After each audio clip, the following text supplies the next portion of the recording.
ทางพุทธศาสนิกชนชาวจังหวัดนครพนมร่วมเข้าวัดปฏิบัติธรรมนะคะในวันธรรมสวนะครอบครัวหิวตะกร้าศรัทธาอิ่มบุญอุดหนุนชุมชนสืบสารวิถีวัฒนธรรมไทยริมฝั่งโขงค่ะ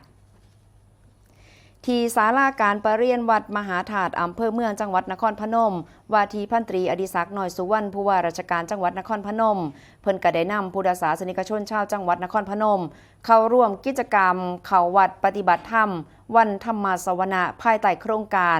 ครอบครัวหิวตะกร้าศรัทธาอิ่มบุญอุดหนุนชุมชนใส่ผ้าไทยนางศาสตร์ตักบาตรริมโขงโดยมีพระครูกิติสุตานุยุตรองเจ้าคณะจังหวัดนครพนมเจ้าวาดวัดมหาธาตุก็ได้เป็นประธานฝ่ายสงฆ์หน่วยงานภาครัฐภาคเอกชนและกับประชาชนเข้าร่วมสำหรับกิจกรรมดังกล่าวกระจัดขึ้นเพื่อที่จะส่งเสริมให้ประชาชนได้น้อมนำหลักธรรมทางพระพุทธศาสนา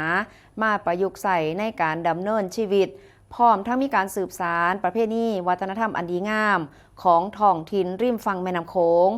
อย่างเช่นการใส่ผ้าไทยการนั่งศาสตร์หรือว่าปูศาสตร์นี่แหละค่ะเพิ่นก็เป็นการทำบุญนะคะและก็เป็นการตักบาตรในวันธรรมสวนะซึ่งก็ถือเป็นอัตลักษณ์สำคัญที่จะสะท้อนถึงวิถีชีวิตและก็ความศรัทธาของชาวนครพนมนอกจากนี้กิจกรรมก็ยังเป็นส่วนหนึ่งของการขับเคลื่อนสังคมคุณธรรมส่งเสริมให้พุทธศาสนิกชนหันกลับมายึดมั่นในหลักธรรมคำสอนของทางพระพุทธศาสนาและก็ร่วมกันฟื้นฟูประเพณีการเข้าวัดปฏิบัติธรรมในวันพระให้คงอยู่คู่สังคมไทยอย่างยั่งยืนควบคู่กับการส่งเสริมเศรษฐกิจฐานรากผ่านการสนับสนุนผลิตภัณฑ์และก็สินค้าชุมชนสร้างรายได้และก็กระตุ้นการหมุนเวียนทางด้านเศรษฐกิจในพื้นที่นั่นเองค่ะ